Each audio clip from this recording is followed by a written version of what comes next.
Hey everyone, this is Jacqueline from Long Arming by Jacqueline, and today for Whatcha Sewin Wednesday we're going to do a mini topic on squaring up a block. This is something that in my Beginner Quilters Bee that's available for free on YouTube. We've had a lot of questions and confusion about how to square up the block. So if you're rough on your edges and you're getting stretching and warping along the unstabilized edge of your fabric, this can spread and get a little bit bigger and out of shape from what you intended from your pattern. Um, and you can also get that if your seam allowance is a little fat or a little skinny, the block won't be exactly the size that it was in the pattern. That's assuming everything is perfect. And nothing is perfect. So we're going to make them perfect after the fact. So nobody's perfect. They just make it perfect afterwards. You're not alone. So we're going to see how to square. This block is meant to be 8.5 by 8.5 inches raw. And then when you do your 1/4 inch seam allowance and sew that into your quilt, it will make an 8 by 8 inch finished block. And that's the part that you see in the quilt. All right, let's take a look.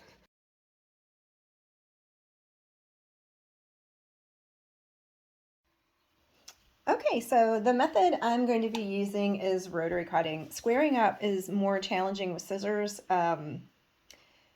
You can take a marker. It's going to be in the seam allowance, so I would recommend a fabric erasable marker, but in a bind, like a pencil or a pen will work. You can trace out where I will be squaring this with the rotary cutter and carefully cut with scissors. That is always going to be more time consuming, more difficult, and less accurate. So if you are going to be squaring your blocks, my recommendation is that you invest in a cutting mat, which is the surface that your blade pushes down against and pinches the fabric. This is good for your blade and good for your table. Otherwise, you're literally going to be carving lines into your table. This is literally a spinning razor blade of death. So whatever you push this on, it will cut your clothes, your hand, your dining room table, all of it. The other thing that I recommend is getting, so this is a Creative Grids 12.5 by 12.5. Oh, where's the glare? There, 12.5 by 12.5 inch ruler. When it comes to a squaring ruler, I can square anything from a 1 inch by 1 inch or even smaller block with this same ruler. But where you're limited is on the big side. So this is the 12.5 by 12.5 here. So if you are going to be doing this a lot, you might be squaring an 18-inch block much easier with an 18-inch ruler. So get the largest ruler you care to afford and store, because bigger is better when it comes to rulers. If you're only going to have one, the bigger one is more versatile.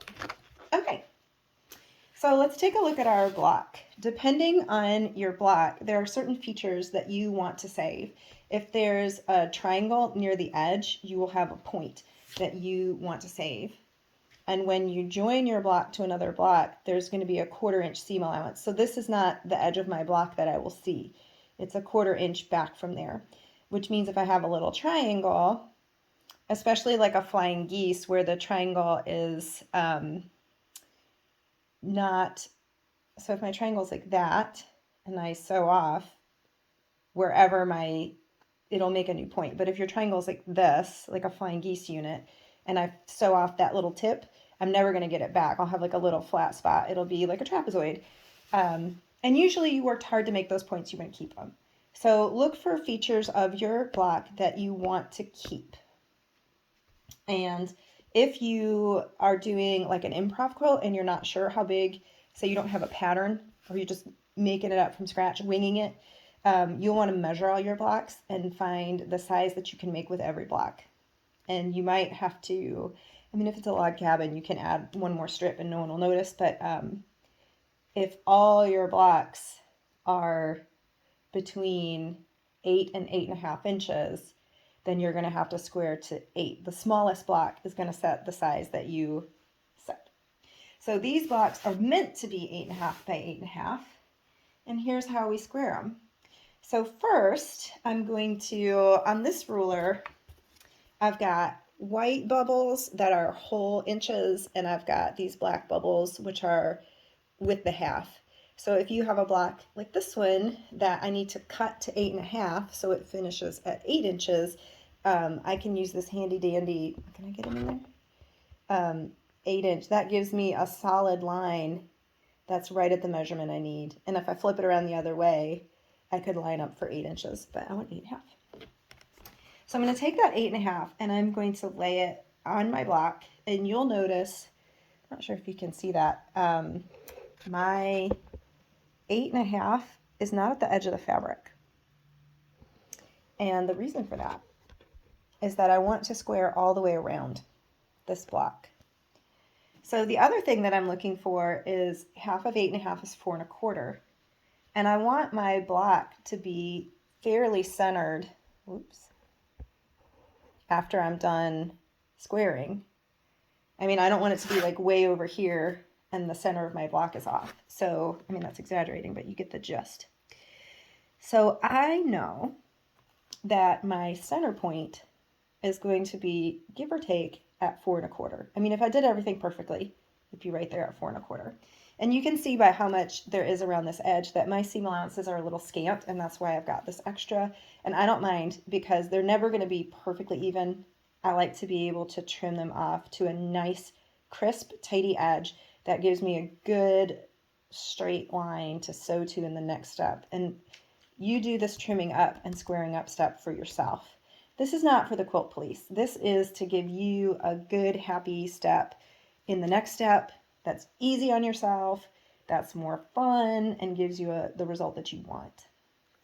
All right, so I am looking along some seam lines to make sure that my ruler is square to my block. And I'm not too particular about that. I just eyeball a couple of lines. Your seam lines are never going to be perfectly straight, but if they're, you know, arguably visually square, it's not like this.